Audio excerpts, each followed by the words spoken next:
Hello YNAB Nation, my name is Jesse Meekum from You Need a Budget. Yes, you do.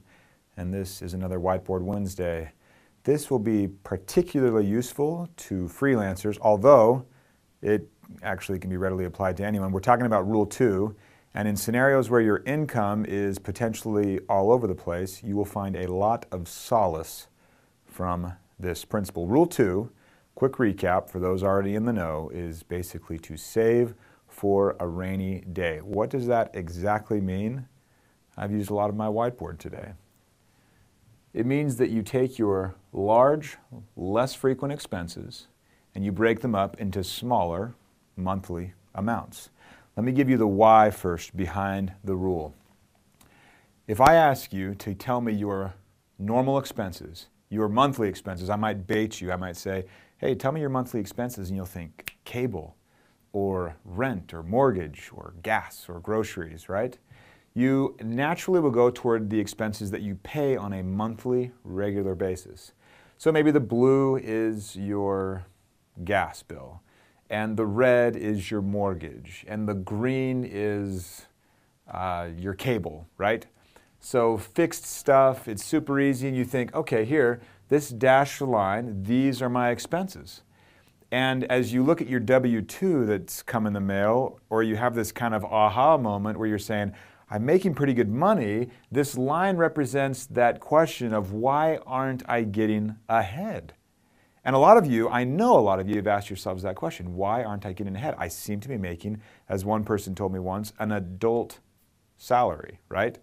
Why aren't I getting ahead? And I didn't leave this rag up here because I forgot, although I'm sure one of these times I will. I left the rag up here because this is my big reveal. The reason that you aren't getting ahead is because you are forgetting about your larger, less frequent expenses, like Christmas. So your, let me put this up there real quick. Your actual expenses, when you take all of the expenses of the holidays, are quite a bit higher. And you could take that tree and you could cut it up. See what I did there? And you could say, oh, well, when we take Christmas into account, when we take that larger, less frequent expense, and let's say we spend $600 a month or $600 a year on Christmas, that's $50 a month, then you would add that in to your monthly calculation. And then you would maybe look at another expense, like maybe another positive. Holidays are positive. And I should mention your holiday expenses aren't just gifts. It's increased travel, increased food because we all eat more. Increase or decrease time working for a lot of people if you're paid hourly or something like that. So there's more to the costs than just the gifts. Christmas cards, if you send those out, and we're due this year, so that's in our budget. Another one, vacation. You know you're going to take a vacation. You want to take a vacation, so you take that vacation amount and you break it up into smaller monthly amounts. So then suddenly you've got it here. You're adding up your vacation.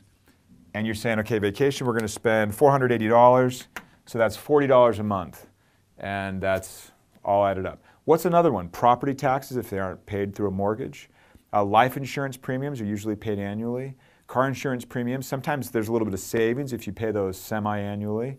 It goes on and on. Anniversaries, anniversary presents, right? Birthdays, gifts like that. Those are big, potentially less frequent, always expenses. And they will get you. That's the reason that you aren't getting ahead. That gap right there, I've illustrated another way over here with stress on our y-axis, time on our x-axis, and then another y-axis on the other side for money. As money's high, wait, I screwed that up. As money's high, stress is low, that's right. And as the money's high, your stress is low, but when you dip down into that stressful area, that dashed line here, I'm calling like the financial edge, right? And we talk about this in our Getting Started class. You dip down into that, and that's maybe where you go into overdraft. Or that's where you put this emergency on your credit card, like holiday spending, sometimes people will do that. Or that life insurance premium that came due, you know you have to pay for it. You need that life insurance. It's a smart financial move, but there's no money in the checking account. So you have to put that on your credit card. And it's not because you want to make bad decisions, it's just that you haven't been operating with what we call your true expenses. So instead of this stressful scenario where you're dipping into overdraft or putting some expenses on the card down in the red, I'm proposing that you break up those larger, less frequent expenses into bite-sized monthly amounts, and you get things a little smoother. You never approach that financial edge. We'll talk with Rule 4, we'll talk in a couple weeks about buffering that up even more and stepping far, far, far away from the financial edge. But back to the true expenses. Now, you smart person, when you are looking at your true expenses, when you've tacked on the vacation, the annual life insurance premiums, the holiday spending, when you've tacked all that on, you then realize that your spending was not here at this dashed line, it was actually quite a bit higher. And this gap right here, that gap is what has kept you from getting ahead. That gap is what has forced your hand to go to the credit card, what's put you into overdraft mode. And it's been stressing you out, and it doesn't have to be that way. What we want you to do, we've talked about Rule 1, where you prioritize. Now we're adding more information into your prioritization exercise. We're saying, hey, instead of just prioritizing the here and now, we want you to also be looking ahead and kind of doing your future self a favor and saying, listen, those expenses also are applicable now because we want to make sure we're ready for them at that time. And that's really the ticket. That's the key, knowing your true expenses. And then because you are smart and because you make good financial decisions and because you know you need to buy that life insurance, right? Then it's not that you're putting it on the card, you're ready for it. You have the money when the bill arrives and you just pay it. It feels really, really good.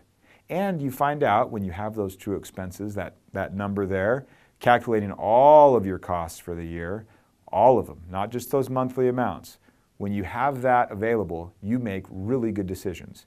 You are your best financial advisor because you have your true expenses in place. So that question of can we afford this, that, or the other, afford is the question. Instead of looking at that lower monthly amount that's fake and doesn't give you any good information for decision making, you're looking at the true expense line and answering the same question, can we afford this? Now you can give yourself a really good answer. So, to recap, you have your large, meaning less frequent.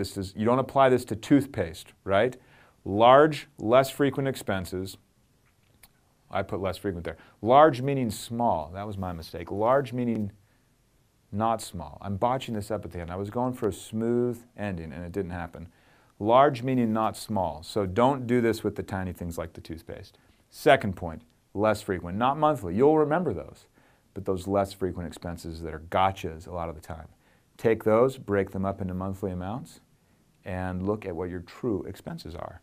Make them bite-sized. Like I said, make them monthly.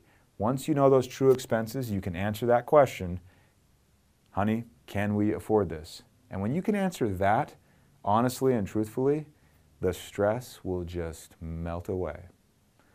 I'll catch you next time.